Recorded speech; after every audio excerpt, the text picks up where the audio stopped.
Assalamualaikum. Bertemu lagi di channel ini bersama Kang Dagol. Kita lanjutkan dongeng Raga Sukma.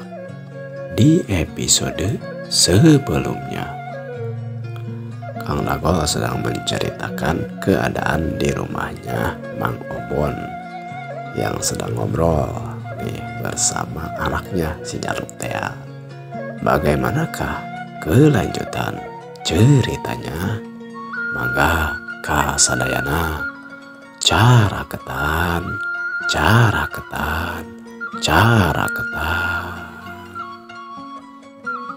Dongeng Raga Sukma season kedua episode ke-22.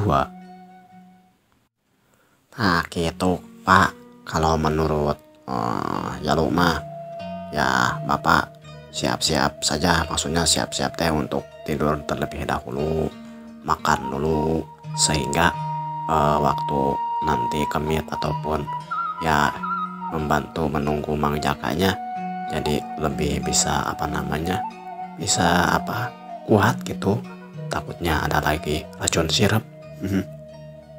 Oh iya tuh, kalau gitu mah Bapak juga harus istilah nama bisa jadi waspada gitu. Jaluk lah. Tapi Bapak teh jadi bingung. Bingung kenapa Pak?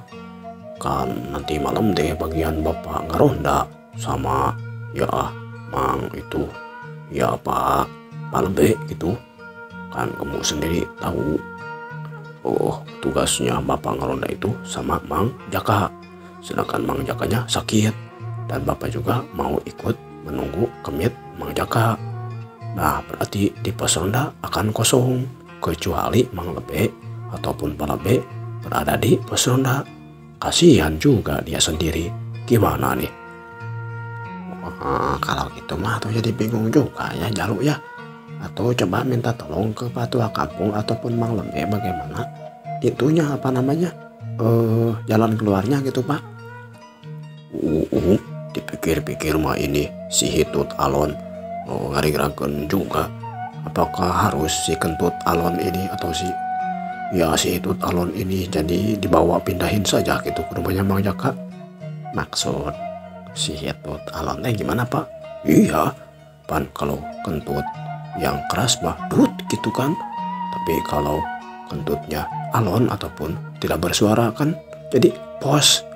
Jadi posnya dibawa ke rumahnya Mang Jaka saja. Bisa saja Bapak. Iya ya. Kalau kentutnya besar dut gitu ya. Tapi kalau kentutnya Alon ataupun ya lemas gitu kentutnya jadi pos. bisa Pak. Nah, paling kecuali seperti itu Pak. Jadi istilahnya nanti Bapak juga ya posnya dipindahin dulu aja Pak. Si kentutnya ini dipindahin dulu aja Pak ke rumahnya Mang Jaka. Jadi ngerondanya di teras rumah Mang Jaka mungkin ini Bapak. Kemudian nanti kalau ada kesempatan untuk keliling kampung kan di dalam rumah Mang Jaka mah masih ada itu Mbah Walang ataupun sama si Acung. Jadi Bapak sama Mang Lebe bisa tetap bisa tetap keliling kampung gitu. Bisa juga sih. Paling ya nantilah Bapak ngobrolin lah ke Pak Lebe lah atau Pak Tua Kampung bagaimana ini jalan keluarnya. Nah gitu Pak, mendingan gitu Pak tuh. Mendingan diobrolkan dulu. Bener. Waktu pun berlalu dan obrolan pun dialihkan kepada hal-hal yang lainnya. Namun tidak lama kemudian terdengar dari rumahnya Mang Jaka, istrinya Mang Jaka berteriak-teriak minta tolong. Tolong, aduh, tolong, Kang Obon, Kang Unang, Kang, tolong. Mendengar suara yang minta tolong dari arah rumahnya Mang Jaka, kemudian Mang Obon dan si Jaluk saling saling pandang, merasa heran Namun beberapa saat kemudian langsung Mang Obon ini bangun dari duduknya dan segera keluar dari rumahnya. Setelah berada di luar rumah, kemudian Mang Obon pun langsung bertanya, Bikarsi, ada apa? Bapak, jangan berteriak di sana tuh. Tepungan ke sana, pergi ke sana, tanyain. Oh iya. Jalu, cepat. Ada apa itu? Kasihan Bikarsi, katanya minta tolong. Nyambu, ya. Ya, Bu. Seketika itu, si Jalu dan juga Mang Obon segera pergi dengan begitu cepat. Bahkan si Jalu hampir berlari menuju rumahnya Mang Jaka. Kemudian setelah sampai dan juga terdapat beberapa orang yang lain tetangga dekat rumahnya Mang Jaka, semuanya pada bertanya, "Wah, Bikarsi, ada apa sebenarnya ini?" Kata seorang bapak bertanya kepada Bikarsi, Itu suami saya. Kembali lagi itu muntah-muntah. Aduh, tolong. Mendengar yang demikian, sontak saja semua warga yang sudah berada di tempat itu langsung masuk ke dalam ruangan. Terlihat memang Mang Jaka sepertinya sudah tidak berdaya dan terlihat terkulai lemas di atas ranjangnya. Di atas lantai terlihat bercak-bercak darah berceceran, sepertinya Mang Jaka kembali memuntahkan darah. Wah, aduh, ada apa tuh? Kenapa ini Mang Jaka teh? Aduh, tunggu, saya periksa dulu, kata Mang Obon langsung masuk dan menghampiri Mang Jaka itu. Aduh saya, ada apa Mang Obon? Ini sepertinya mah sudah tidak berdaya ini, malahan mah, napasnya sudah tidak terlihat. Aduh, saya khawatir. Aduh, tolong atuh. Panggil Mang Lebe atau petua kampung atau itu juga tuh Mbah Walang, siapa saja segera ini periksain. Ini sepertinya saya khawatir ini ketutuyan. Tanpa ada yang berkomentar, beberapa orang keluar termasuk si Jalu. Kemudian orang-orang yang berada di luar tersebut langsung berbicara, "Wah, Jalu, kamu pergi ke si Mbah Walang, biar Bapak pergi ke Mang Lebe sekalian ke Pak Ketua Kampung ya." Ya Kang. Sementara itu di dalam rumah, tepatnya di dalam kamarnya Mang Jaka, Mang Obon segera membaringkan tubuhnya Mang Jaka lebih teratur karena tadi dalam posisi bertelungkup. Sepertinya selesai memuntahkan darah, Mang Jaka selanjutnya terkulai lemas dan pingsan. Setelah menyelimuti Mang Jaka dengan selimut, kemudian Mang Obon berkata, Bikarsi, sebentar aja. Ada apa? Ini tuh ujung-ujung sampai seperti ini. Aduh, Mang Obon, saya juga tidak tahu. Tadi saya sedang di dapur. Si Acung lagi keluar, lagi ke warung mau beri sesuatu untuk lauk sekarang makan. Ketika saya berada di dapur, kemudian terdengar suami saya ini batuk-batuk. Ketika saya periksa, aduh, sudah muntah-muntah darah. Aduh, ada apa? Coba itu ada apa? Aduh. Sudah, jangan terlalu menangis. Nanti makin panik. Sepertinya kita harus memeriksa dulu keadaannya. Takutnya kamu lagi penyakitnya. Aduh. Kemudian orang-orang yang sudah berada di rumah itu pun riuh redam membicarakan keadaan yang terjadi kepada Mang Jaka. Diperiksa atau Mang Obon, itu keadaannya seperti apa? Atau bisa ditanya tidak Mang Jakanya atau masih sadar tidak? Saya rasa sudah pingsan ini dan saya khawatirnya, saya tega-tega mengatakannya, ini sudah lemas beneran. Wah, apakah sudah lewat? Jangan dulu ngomong gitu. Tapi ya kita usah dulu nunggu. Yang bisa saya mah tidak bisa ini. Kalau untuk menyembuhkan saya mah hanya bisa seperti ini aja usahanya. Susah juga ya kita ya. Jangan berkumpul saja, atau kalau tidak bisa membantu mah udah Ngaurinanan ieu rumah Mang Jakanya bisa runtuh ini.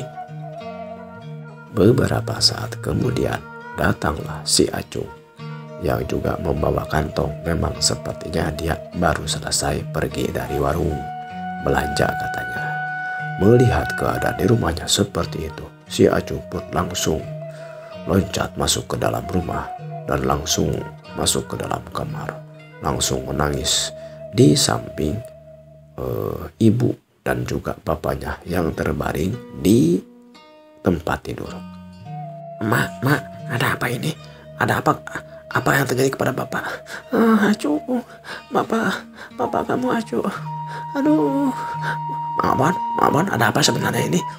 Sabar Jung, abang juga nggak tahu ini si ada lagi nanti apa lebih ataupun patua kampung yang akan memastikan bahwa Lang juga sepertinya sudah ada yang ngejemput. Jadi sabar dulu ya. Aduh. Seketika itu si Acung dan istrinya Mang Jaka pun menangis di samping tubuh Mang Jaka yang belum jelas keadaannya. Waktu pun berlalu. Kemudian datanglah Pak Tua Kampung berbarengan dengan Mang Lebe yang memang rumahnya tidak terlalu jauh. Assalamualaikum, Sampurasun. Aduh, ada apa ini? Bikar sih, Mang Jaka teh ada apa? Terdengar Pak Tua Kampung bertanya, namun yang menjawab dari dalam kamar adalah Mang Ubon. Syukur alhamdulillah. Pak Tua, ini Mang Jaka sepertinya kamu lagi. Coba diperiksa apa yang sebenarnya terjadi. Kemudian terdengar Pak Lebe berkata, Ya sudah, nanti sekarang abah yang akan periksa, tapi yang lainnya tolong jangan terlalu berkumpul di sini. Takut ini ngahurinan nih terlalu sempit. Yang lainnya coba diatur, tidak terlalu banyak berada di dalam rumah atau di dalam kamar, biar yang meriksa yang itu jadi tenang, kata Mang Lebe sambil terus masuk ke dalam kamar dan menghampiri Mang Jaka. Kemudian Pak Lebe ini memeriksa keadaan Mang Jaka. Sedangkan Mang Obon selanjutnya bangun dan keluar dari kamar dan berkata kepada warga-warga agar tidak terlalu banyak berada di dalam rumah. Sesaat kemudian terdengar tangisan Bikarsi, istrinya Mang Jaka ini semakin kuat. Selanjutnya si Acung pun terdengar menangis pun semakin kuat sambil memanggil Mang Jaka. Bapak. Tidak lama kemudian Pak Tua Kampung dan Mang Lebe pun keluar dari kamar. Selanjutnya Mang Obon bertanya, Pak Lebe, Pak Tua, ada apa sebenarnya? Keduanya hanya saling memandang dan kemudian menggelengkan kepala, tanda ada sesuatu. Sepertinya keadaan Mang Jaka sudah tidak bisa ditolong lagi, alias sudah meninggal dunia. Yang benar ini? Maksudnya sudah tidak bisa ditolong lagi? Kita harus sabar, Mang Obon. Penyakit Mang Jaka sepertinya kambuh lagi dan dalam keadaan kita terlambat untuk menolongnya. Innalillahi wa inna ilaihi rajiun. Innalillahi wa inna ilaihi rajiun. Innalillahi wa inna ilaihi rajiun. Terdengar orang-orang pun berzikir menandakan ikut berbela sungkawa atas berpindahnya alam dari alam dunia menuju alam akhirat yang dialami oleh Mang Jaka yang sudah meninggal dunia. Selanjutnya datanglah si Jalu dan juga bersama Mbah Walang yang diikuti juga oleh Pak Kiai. Mereka berdua pun ikut memeriksa keadaannya Mang Jaka. Hasilnya sama, bahwa Mang Jaka tidak bisa ditolong. Ketika suasana sudah agak tenang, Mang Obon berkesempatan untuk bertanya kepada Pak Yai. Pak Yai, sebenarnya ada apa? Mang Jaka ini apakah benar kambuh karena penyakitnya yang kemarin-kemarin atau gimana? Sepertinya memang seperti itu, Pak Mobot. Kita kepalingan. Penyakit ini seolah-olah bisa disebutlah kambuh di saat kita sedang lengah. Astagfirullahaladzim. Semoga Mang Jaka diterima iman Islamnya, diampuni dosanya. Saya sangat menyesal sekali.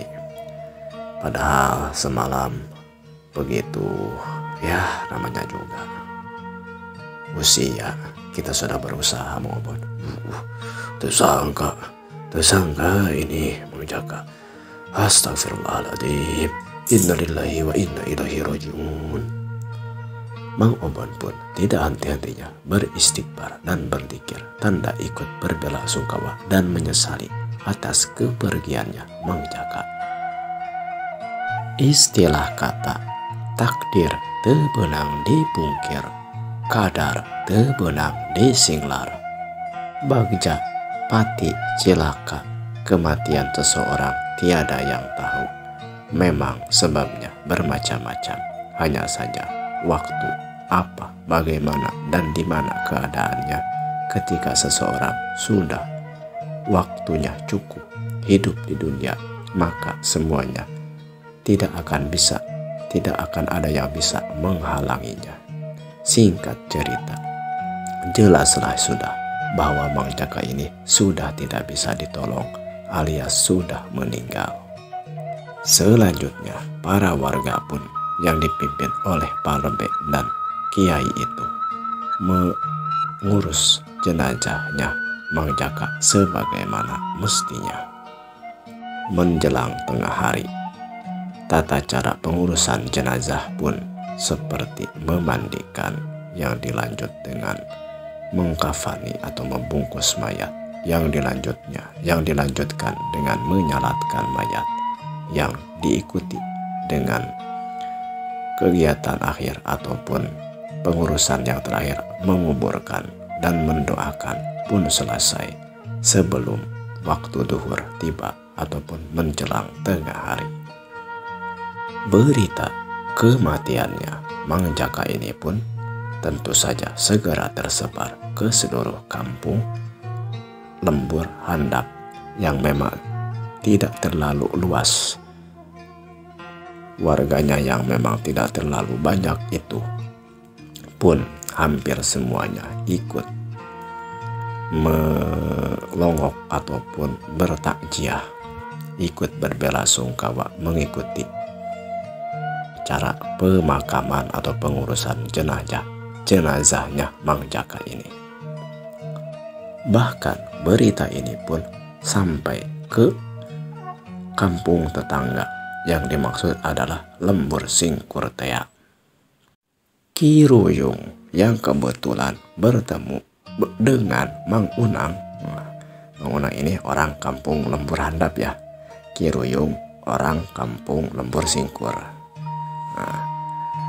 Pada hari itu setelah pengurusan jenazah, Mang Unang pergi ke kampung Singkur dengan maksud untuk membawa hasil panen sayurannya. Bertemulah dia dengan Ki Ruyung yang sedang akan belanja di warung, belanja ngopi ataupun jajan. Dari obrolan ini diterimalah oleh Ki Ruyung bahwa Mang Jaka telah meninggal dunia. Mendapatkan berita yang menggembirakan itu, walaupun dalam raut muka dan bahasanya, Ki Ruyung sepertinya ikut menyesali meninggalnya Mang Jaka, walaupun dia tidak terlalu kenal dan tidak terlalu dekat. Dalam hatinya dia gembira bahwa maksud dan tujuannya, terutama yang ditugaskan dari tuannya Ki Demang Tea, sudah terlaksana. Setelah beberapa saat berbicara atau ngobrol yang lain, selanjutnya Ki Ruyung pun berpamitan dan segala pulang. Katanya mau ke rumahnya. Namun dia tidak langsung pergi ke rumahnya, justru pergi ke rumah tuannya ataupun ke rumah Ki Demang ya, untuk menyampaikan berita yang baru saja dia terima. Sesampainya di rumah Ki Demang, yang kebetulan juga Ki Demang itu memang ada di rumahnya, setelah mengucapkan salam dan langsung menceritakan berita yang baru saja diterimanya. Mendengar itu, kemudian Ki Demang tersenyum dan berkata,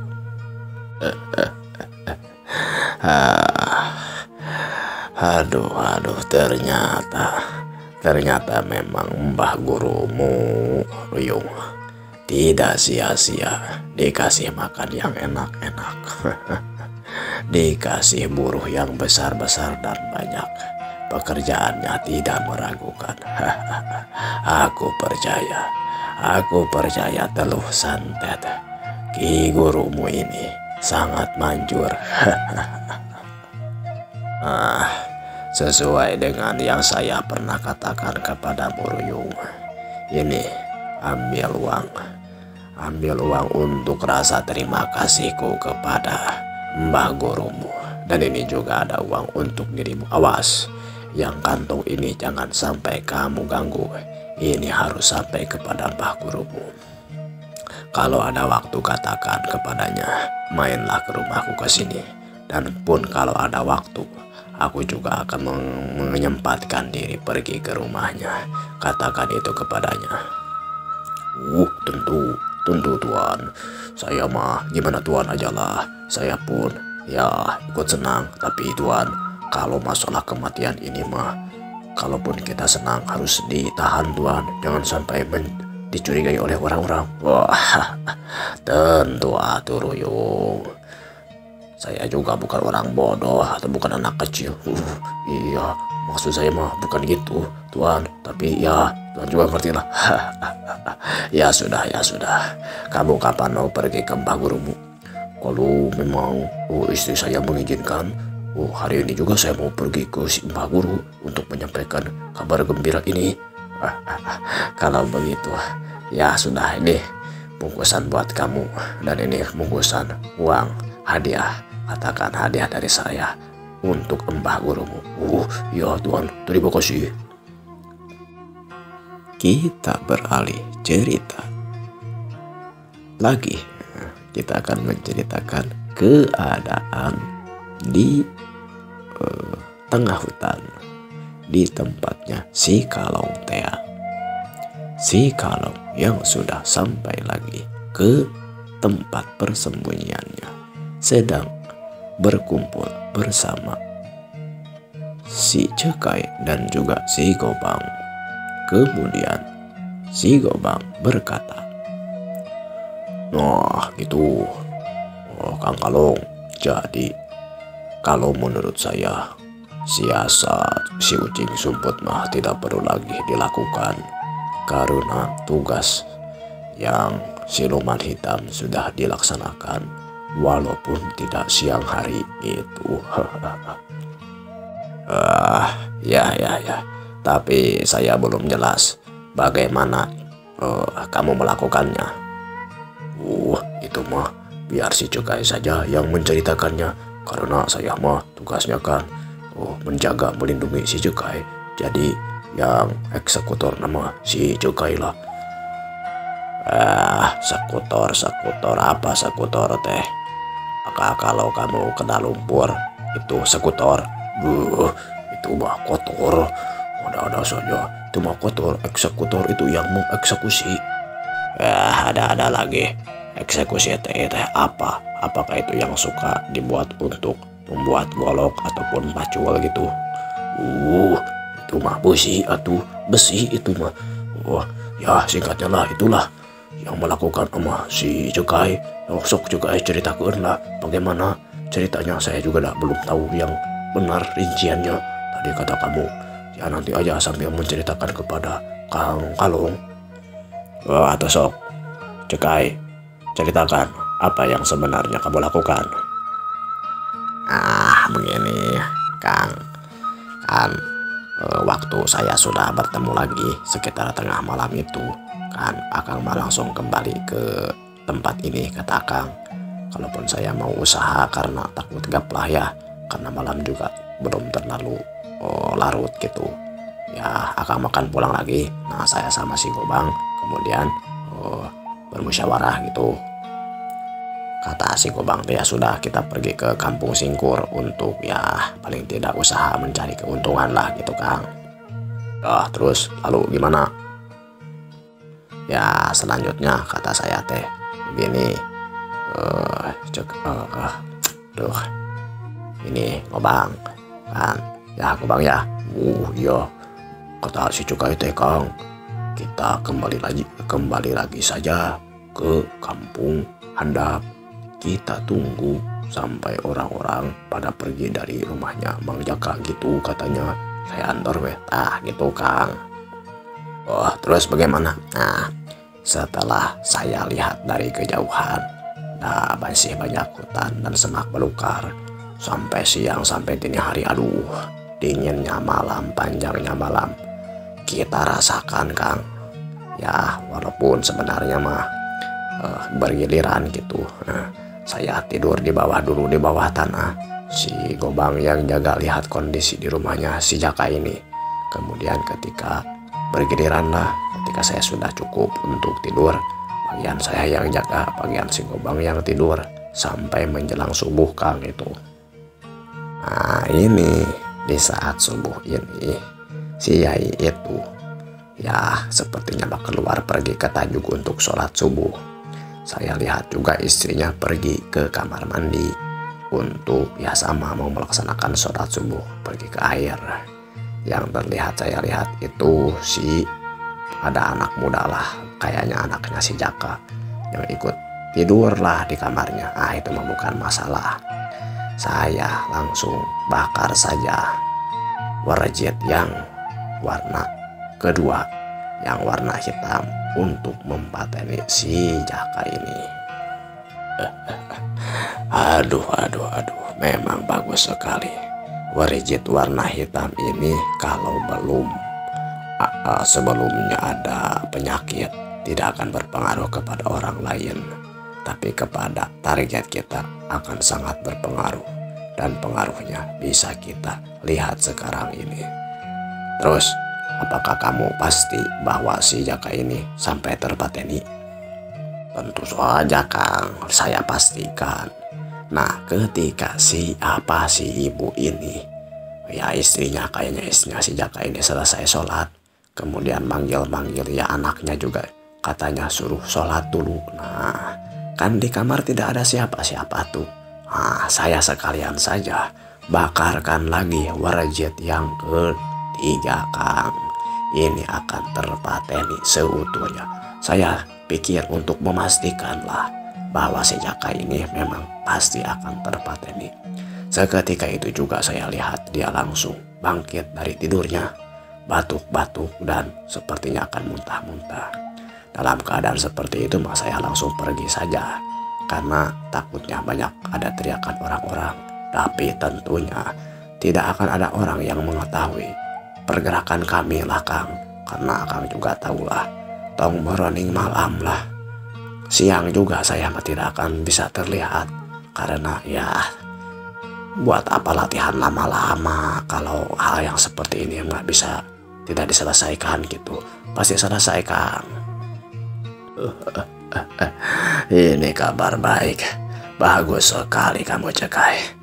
Kamu tidak disangka bisa memiliki pemikiran yang secerdas itu. Memang benar-benar kita tidak perlu berpikir waktu yang tepat pada malam hari atau malam-malam tertentu untuk melakukan niatan kita. Kita cari saja waktu-waktu yang lengah untuk mereka. Aduh, aku sangat memuji kelihayan dan kecerdikan kamu Cekai. Kamu memang orang kepercayaanku. Setelah semuanya jelas sebagaimana keadaannya, sebagaimanapun diceritakan, memang Mang Jaka sudah terpateni. Kemudian si Kalong mengutus si Puyuh untuk pergi ke rumah si Mbah gurunya untuk menyampaikan bahwa tugasnya sudah terselesaikan walaupun niatan strategi kucing sumput belum dilaksanakan karena kelihayan anak buahnya. Dikatakan pula untuk disampaikan oleh si Puyuh kepada gurunya bahwa nanti si Kalong dan juga anak buahnya, terutama si Cekai dan juga si Gobang, akan pergi mengunjungi gurunya untuk memberikan berita selengkapnya. Tapi begini, Cekai, Gobang, nanti malam atau kalau ada kesempatan, hari ini juga tidak apa-apa, kamu harus bisa memastikan bahwa benar-benar si Jaka ini sudah terpateni, agar istilah nama berita yang disampaikan ke Simbah Guru tidak lagi cangcayalah. Itu mah sudah dilaksanakan, Kang. Maksudnya gimana, Gobang? Nah, kami itu sebelum datang sebenarnya mah saya datang ke sini itu tidak terlalu lama. Berada di sini paling sekitar ya, kalau sapa nyepahan teh mah baru sebentar lah, belum habis baru Akang keluar. Nah, ini kan Akang ini sudah hampir siang nih. Nah, kami itu tidak langsung pulang setelah mengeksekusinya. Jadi kami tetap berada di satu tempat yang tersembunyi untuk mengawasi keadaan di rumahnya si Jaka itu. Kemudian saya lihat di rumahnya banyak orang, dan ya walaupun agak lama terlihat ada keranda mayat lah keluar dari dari tajuk gitu, sepertinya untuk mengangkut mayatnya si Jaka lah, untuk dikuburkan gitu. Ya, saya sudah bisa memastikan kalau lihat seperti itu mah emang si Jaka sepertinya sudah dalam keadaan tidak bisa ditolong lagi lah, Kang. Kalau begitu beritanya berarti memang sudah pasti dan sudah tidak bisa diragukan lagi. Puyuh, kamu sudah dengar bukan apa yang harus kamu sampaikan? Oh ya, saya sudah dengar.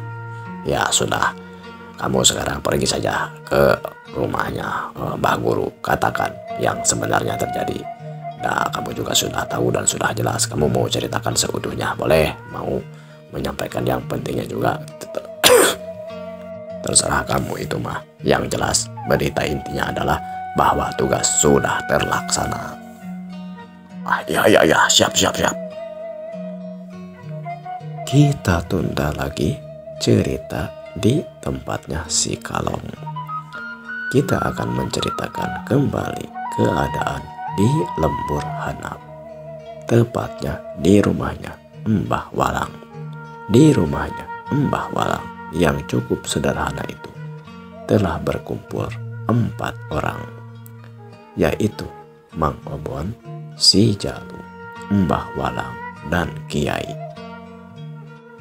Dalam riungan obrolan itu terdengar Ki Walang berkata, "Begini, Ki Obon, saya ingin menceritakan sesuatu hal yang mungkin sebenarnya rahasia. Tapi karena saya sudah tahu bahwa Ki Obon ini saya pikir orangnya jujur dan juga cukup baik. Selain itu, Kang Obon juga orangnya setia. Jadi saya percaya kepada Ki Obon. Ditambah lagi anaknya Ki Obon, si Jalu ini, saya rasa memiliki niat dan tekad yang kuat, yang kalau dilatih akan memiliki maksud saya menjadi kekuatan yang baik." Maksudnya apa?